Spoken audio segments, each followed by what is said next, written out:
It is Tuesday, day 15 in the Diddy trial, and there is a lot popping off this morning, and you know I've got the details. There was a woman screaming in the gallery that had to be escorted out. They said she was saying, "Everyone is laughing at Diddy. It's not right what they're doing to him." The judge was like, "Get her out of here immediately." Not only is Eddie Garcia testifying today and dropping some bombs, but also the person who he dangled from an apartment balcony is testifying today as well. First up on the stand, Eddie Garcia. He's the security supervisor at the Intercontinental Hotel in LA where the Cassie assault video was recorded. I told you guys yesterday he asked for immunity and that was granted. Garcia testifies that he didn't recognize Sean and Cassie in the video at first. He said that he was later notified of their identities. He said law enforcement was not contacted and was told that Cassie did not request medical attention or police. He says that Sean's former chief of staff, Christina Karam, understood the potential career-ending problems that this video could do for Diddy, so she had asked Garcia for the tape, and he said he didn't have authority to produce the footage. He told her to get a subpoena.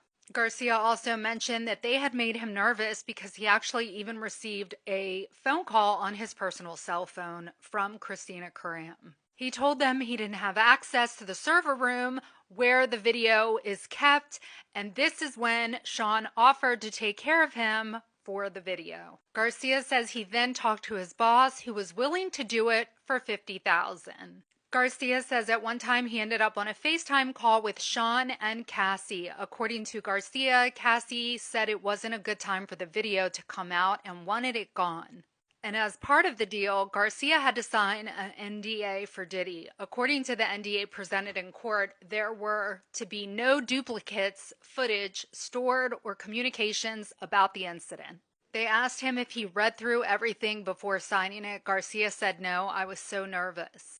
Garcia says that after the NDA was signed, Diddy returned to the room with a brown paper bag and had a money counter. Combs put stacks of money into the counter, $10,000 at a time, until it reached a total of $100,000. According to Garcia, the original deal for the video with Garcia's boss was $50,000, but Combs said the excess cash was for the other two security guards. And Garcia, who was making $10.50 an hour as a security guard, agreed to the NDA, which included $1 million penalty if it was breached. Garcia received $100,000 for himself and two other employees for helping Sean keep the video under wraps. Garcia said that Sean asked him how he intended to spend the money and to not make any sudden big purchases. Apparently, Garcia later asked Sean about employment possibilities with his company. It's not clear if Sean answered. Garcia said, "I'm trying to get me some more money."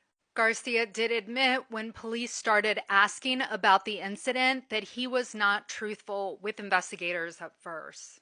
He later got his own attorney and met with the government, where he said he was more forthcoming. Next to take the stand is Derek Ferguson, former head of finance department for Sean's Enterprises. Ferguson said he is testifying in compliance with the subpoena and that he worked for Sean and his company from 1998 until 2017. Derek Ferguson says he handled budgets, salaries, was involved in deal making, at times was responsible for Sean's personal finances. He also said that he mainly reported to whoever was president of Bad Boy Entertainment. At sometimes there was no president, therefore he dealt directly with Sean.